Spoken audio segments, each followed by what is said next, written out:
Boebert melts down as debate moderator grills her on Beetlejuice incident. The blustering congresswoman ended up apologizing on behalf of the reporter who published footage of her very private moment. Rep. Lauren Boebert, RCO, probably rused the day Tim Burton came up with an idea about a fast-talking Frightmeister. Without that movie, there would have been no musical adaptation. And without that adaptation, she never would have had the opportunity to feel up her date at a performance of the show in Denver last year. But unlike Michael Keaton's titular Ghost with the Most, the Beetlejuice grope sesh is the story that just won't die. In fact, it was resurrected once again at a televised Republican debate in Colorado on Thursday night, with dire results for Boebert. The congresswoman, who represents Colorado's 3rd congressional district, is currently vying for her party's nomination in the 4th, a rural and more reliably red enclave within the state. And while her national profile far outstripping that of her opponents has proved a boon for her campaign's coffers, it also means she was the only candidate on stage challenged over her penchant for vaping and loudly singing along to musicals in darkened theaters. Do you want to talk about the theater thing? Channel 9's Kyle Clark, moderating the debate, asked Boebert after one of her opponents referenced it. Sure, Boebert said.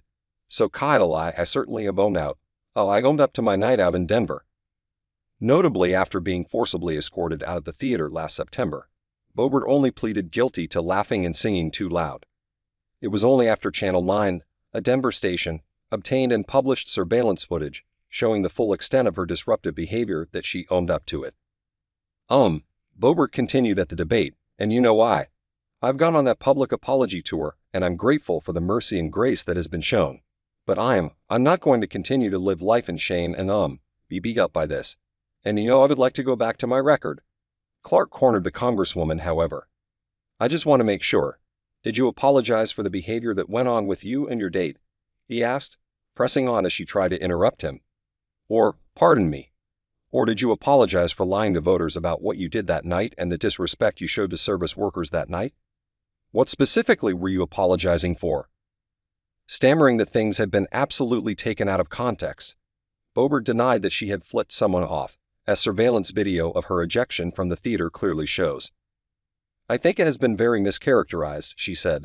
I'm apologizing for you, Kyle Clark, for getting video and releasing that, and people seeing it in a very private moment.